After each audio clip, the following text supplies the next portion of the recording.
Hi, you guys. I just wanted to take a couple minutes to try and explain that we know how to prevent hurricanes. It's one of the most simple inventions we ever came up with. And I'm going to explain it real quick.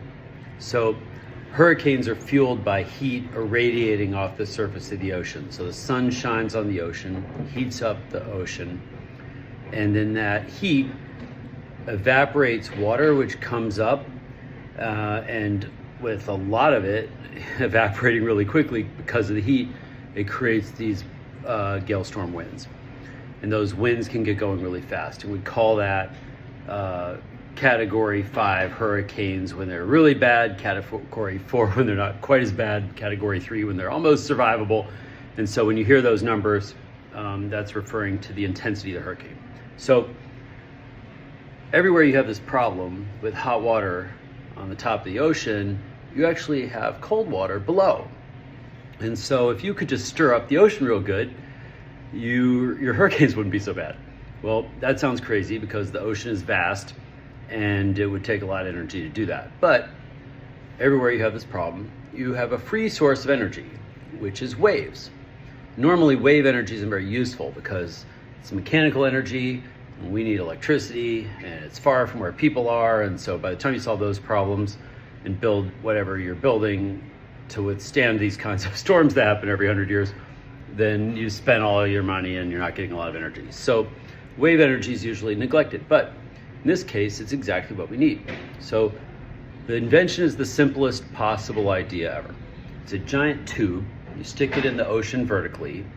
The tube has an artificial beach, a ramp around the top, around the ring on the top. So waves crash into the beach. They push hot water into the top of the tube. That creates hydraulic head. So there's hot water in the top. You keep adding more hot water in the top, and it pumps the water down where it mixes up with the cold water below. And so one of these tubes in our design was about 80 meters in diameter.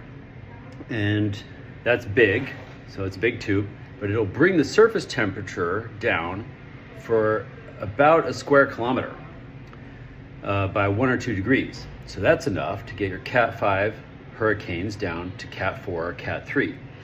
And you might need thousands of these things out in the ocean. So it's a bunch of them and they float around. Maybe you got to have a barge drag one back into position now and then, or a tugboat or something.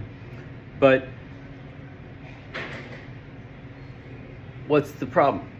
You know, there's nothing else out there. The only side effect we've ever been able to imagine for this thing of note is that it pushes nutrients from cold water up into warmer water, which feeds plankton, which feeds fish. So the thing's kind of an inadvertent fish farm. But other than that, there's really no problem with it. You might even be able to use less of them if you put them maybe off the western coast of Africa where a lot of these hurricanes get going. Stop them before they get going. You might be able to put them in strategic places, so there's a little work to do to figure out where to put them. But we tested all these ideas about the pumping action. I built models of these things in the lab, both computational models and physical models, and it all works. There's really nothing not to like about it. There's no computer chips, no fancy technology, just a big tube in the ocean. So the problem with this idea, and the reason it hasn't been done, we invented this over 15 years ago. The reason it hasn't been done is because there is no business model. So whoever pays to build the tubes would end up giving the benefit to everybody who didn't pay. And that's not usually a good business to be in.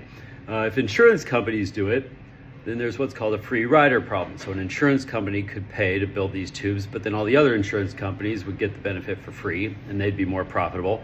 And the one who paid for them would probably go out of business. So probably governments should do it. But governments these days haven't been so good about going after big infrastructure projects. So we're still waiting. If you think you have a way to make governments make better decisions, this might be a good project for them. Maybe the government in Florida or Louisiana or the Philippines or something. So there's a video of this online on YouTube called the Salter Sink.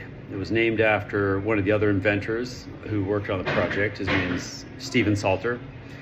And we call it the Salter Sink. And if you look on YouTube for probably Intellectual Ventures Salter Sink, you can see a rendering that we made explaining how this works. It kind of gets it in your head more easily. So let's get on it and keep this damage from happening. It wouldn't cost nearly as much to do this as the damage from a hurricane. So thanks.